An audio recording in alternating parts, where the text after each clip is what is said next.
भारतामध्ये सर्वात जुना राजकीय पक्ष हा काँग्रेस आहे आणि काँग्रेसच्या माध्यमातून या देशामध्ये स्वातंत्र्याची चळवळ उभारल्या गेली आणि या स्वातंत्र्याच्या चळवळीला यश आल्यानंतर केवळ सत्तेचं हस्तांतर नव्हे तर व्यवस्था परिवर्तन असावी ही भूमिका काँग्रेस पक्षाची होती आणि यातूनच संविधान आणि लोकशाहीमधली संविधानिक जी परंपरा आहे ती सुरू झाली। अलीकडच्या काळात भारतीय जनता पार्टी ही योग्य अयोग्य पद्धतीने कुठे मतांवर दरोडा टाकून डल्ला टाकून महाराष्ट्राच्या निवडणुकीत आपण बघितलं की मतदानाची चोरी करून हे सरकार आता सत्तेवर बसलंय आणि सत्तेवर बसल्यानंतर स्वतःच्या पक्षामध्ये मोठे मोठे नेते आहेत असा राणा भीमदेवी थाटामध्ये घोषणा करणारा भाजप एकीकडे सांगतो की आमच्याजवळ राष्ट्रीय नेतृत्व फार मोठं आहे, 56 इंच छातीचं आहे, ते चमत्कारिक आहे, त्यांचा करिश्मा आहे, तर दुसरीकडे महाराष्ट्राचे मुख्यमंत्री हे स्वतःला एक सुपरमॅन अशा स्वरूपाचं त्यांचं एक व्यक्तिमत्व असल्याचा त्यांचा दावा आणि त्यांच्या पक्षाचा विश्वास आहे। आणि असं असताना स्वतःच्या पक्षातले कार्यकर्ते मोठे न करता काँग्रेस पक्षाचे कार्यकर्ते घ्यायचे, त्यांनाच तिकीटं द्यायचे, हा जो त्यांनी खेळ लावलेला आहे हा अत्यंत हास्यास्पद आहे।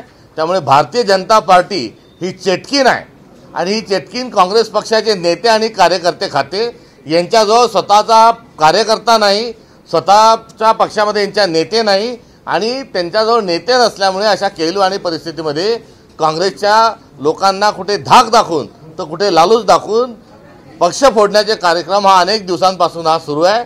त्यामुळे काँग्रेस पक्ष हा नेत्यांचा पक्ष नाही तर काँग्रेस पक्ष एक विचारांचा पक्ष आहे आणि सर्वसामान्य कार्यकर्त्यांचा पक्ष आहे। आमच्या पक्षातला कोणता नेता गेल्याने आमची ताकद कधी कमी झालेली नाही।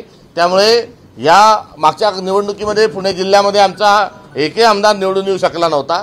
त्यामुळे आधीच या मागच्या काळामध्ये काँग्रेस पक्ष व्यवस्थित या ठिकाणी आपलं प्रदर्शन करू शकला नाही। मात्र 2029ला आम्ही पूर्ण ताकदीनिशी या ठिकाणून उठणार आहोत।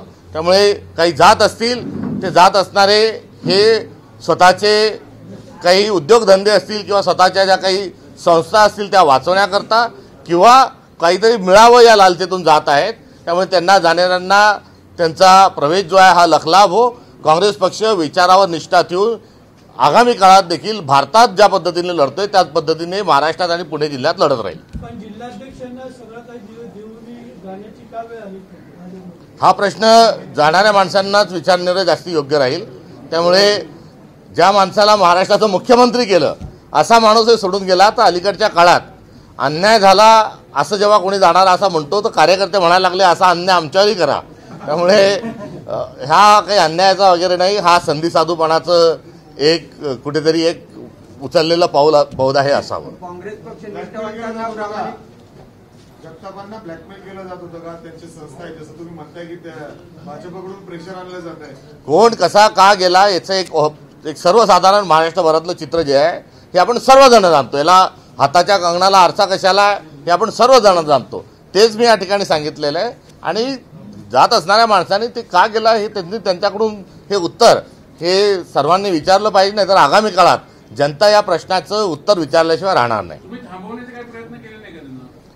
पक्षामध्ये कोणी सोडून जावं याकरता कुठलंही वातावरण नाही, सर्वांना सोबत घेऊन चालणारा काँग्रेस पक्ष आहे।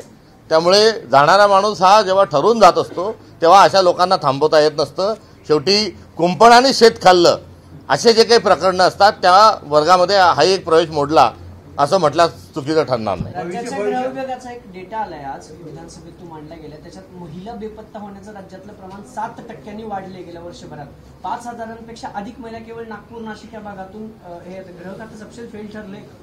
निश्चित गृह खात्याच्या ज्या अनेक ज्या गोष्टी आहेत पूर्ण वेळ या महाराष्ट्राला गृहमंत्री नसल्यामुळे कायदा व सुव्यवस्थेची परिस्थिती दिवसेंदिवस वाईट होत चाललेली आहे। तर महाराष्ट्राचा गृह विभाग हा घाशीराम कोतवाल चालवत आहे असा थेट आमचा आरोप आहे आणि या आमच्या आरोपाला बळकटी मिळणारे अनेक उदाहरणं निर्माण झालेली आहेत। स्वारगेट या ठिकाणी झालेला बलात्कार हे देखील त्यातलंच एक उदाहरण होतं आणि त्या बलात्कारानंतर गृहराज्यमंत्री म्हणतात की ती महिला ओरडली असते तर बलात्कार झाला नसता। इतकं हे विचित्र स्वरूपामध्ये काम करणारं एक सरकार आहे आणि यामध्ये ही नुकतीच जी आलेली आकडेवारी आहे ही या देशातल्या या महाराष्ट्रातल्या आया बहिणी सुरक्षित नाहीत यासाठी बोलकं असणारं हे चित्र आहे। लव जिहादच्या नावानं मतांचा जोगवा मागणारे प्रत्येक मुद्द्यांमध्ये राजकारण आणि ध्रुवीकरण करणाऱ्या वर्गाला आता एवढं राक्षसी बहुमत मिळालं आहे आणि एवढं आपल्याला बहुमत मिळाल्यावरही जर महाराष्ट्रातल्या लेकीबाळी जर सुरक्षित नसतील तर या सरकारने राजीनामा दिला पाहिजे, गृहमंत्र्यांनी राजीनामा दिला पाहिजे. एकनाथ शिंदेचे आमदार आपण गेल्या काही दिवसांपासून बघितलं तर वादाच्या भोवऱ्यात येत, काही जण अघोरी पूजा घालतायत, काही कॅन्टीन चालकाला मारतायत आणि काही जणांकडे तर थेट कॅशची बॅग सापडते. कसं बघता येत सगळ्या एकंदरीत शिंदेच्या आमदारांना? अली बाबा 40 चोर.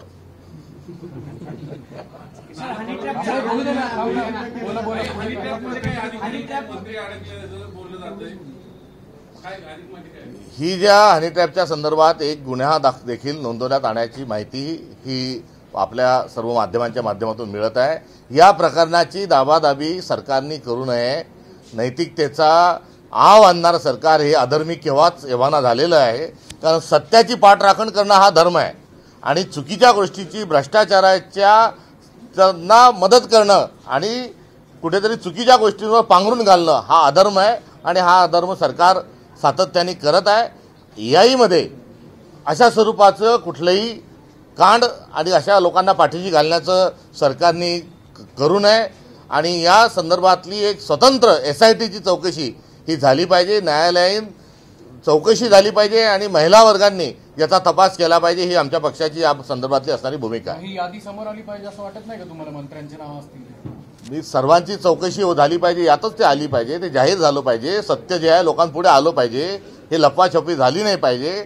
हेच उत्तर मी यापूर्वी आपल्याला दिलं आहे. मद्य परवान्याबाबतीत ना प्रवीण गायकवाड यांनी आज आरोप केला की चंद्रशेखर बावनकुळे हे सगळे या गटाचा भाग आहेत, मास्टर माइंड आहेत. तुमचं काय बोलणं झालं त्यांच्याशी आणि काँग्रेस पक्ष म्हणून तुम्ही या संपूर्ण प्रवीण गायकवाड यांच्या पाठीशी कशा पद्धतीने उभे राहणार? वैचारिक स्वरूपाच्या काम करणाऱ्या सर्व माणसांची गळचिपी महाराष्ट्रात कशी केल्या जाते याचं अनेक उदाहरणं ही आपल्या पुढे आहेत. आज आपण पुण्यातच आहोत. पुण्यामध्ये नरेंद्र दाभोळकरांची झालेली जी हत्या आहे, जो खून आहे, हा कशामुळे झाला? तर नरेंद्र दाभोळकर हे विवेकवादाची मांडणी करत होते आणि तो विवेकवाद वैज्ञानिक दृष्टिकोन आणि संविधानाला अभिप्रेत भारत निर्माण करण्याकरता डॉक्टर नरेंद्र दाभोळकरांनी हयात घालवली. अशा एका माणसाचा खून. दुसरीकडे छत्रपती शिवाजी महाराज कोण होते, शिवाजी महाराजांचं कुळ मूळ विचार हे सांगण्याचं काम गोविंद पानसरेजींनी केलं. त्यांच्याही हत्या आपल्या महाराष्ट्रात झाली. काय कारण होतं? या दोन हत्यांच्या सोबतच अनेक ठिकाणी जे वैचारिक मांडणी करतात आहे त्या लोकांना वर घरात बसवणे, त्यांच्यावर हल्ला करणे, त्यांना घाबरवणे, असं भाजपच्या आशीर्वादानं जे सुरू आहे त्यातलाच एक प्रकार हा प्रवीणदादांवर झालेला हा हल्ला आहे. त्यामुळे विचारांची भिन्नता असू शकते, मात्र हातात कायदा घेणे आणि कोणाला बोलू न देणे, जे शिवशाहू फुले आंबेडकरांचा विचार घेऊन काम करतात, यांच्या संदर्भात असं वर्तणूक होत असेल आणि थेट त्यांचा जर गॉडफादर या राज्याचा महसूल मंत्री जर असतील आणि जे मुख्यमंत्री गृहमंत्री हे जर तुझ्या पाठीशी आहे असं महसूल मंत्री जर सांगत असतील तर हा नेमकेपणानं या महाराष्ट्रात काय चाललंय? हा महाराष्ट्र धर्म बुडवण्याचं कांड कशा पद्धतीने होत आहे हे आपल्या सगळ्यांच्या समोर आहे. या घटनेचा आम्ही तीव्र शब्दात निषेध करतो आणि या हत्येच्या मागचं जे कारस्थान आहे त्या कारस्थान हे सर्व लोकांपर्यंत पोहोचून आगामी काळात जी परिवर्तनाची जी नांदी आहे ही सुरू झालेली आहे आणि या तीव्र करण्याच्या अनुषंगाने आमची मदत, त्यामध्ये सहयोग आमचा राहील. आजपर्यंत फक्त सरंजामी घराण्याला संधी दिली राजकारणात, पण ते सगळे सत्ता जातात सोडून पळून गेले. ते सामान्य कार्यकर्ते आहेत तिथे. आता तरी पक्ष तळागाळात उभारून तुम्ही स्वतः तळागाळात आलेला, तळागाळातल्या नेतृत्वाला संधी मिळणार की नाही पक्षात? हर्षवर्धन सपकाळ प्रदेश काँग्रेस कमिटीचे अध्यक्ष झालेले आहेत.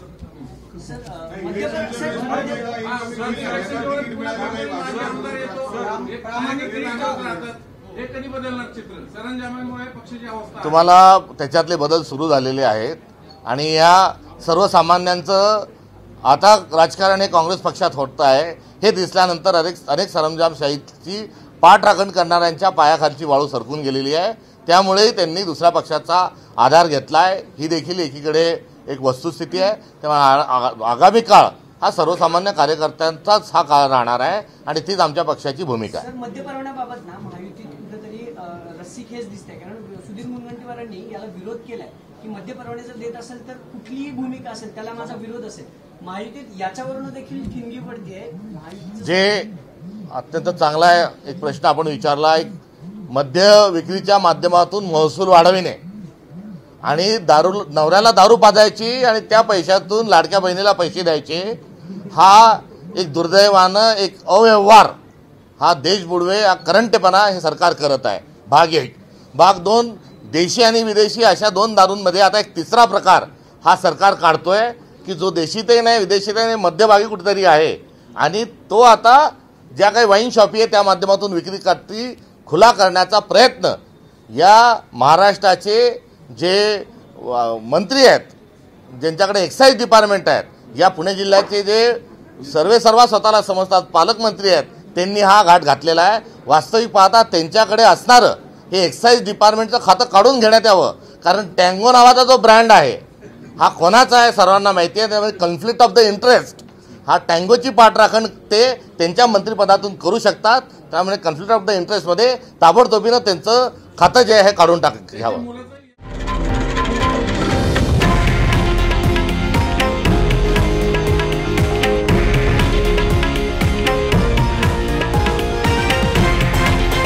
हे आहे देशातील नंबर 1 न्यूज नेटवर्क आणि आपण पाहत आहात TV9 मराठी, एकमेव.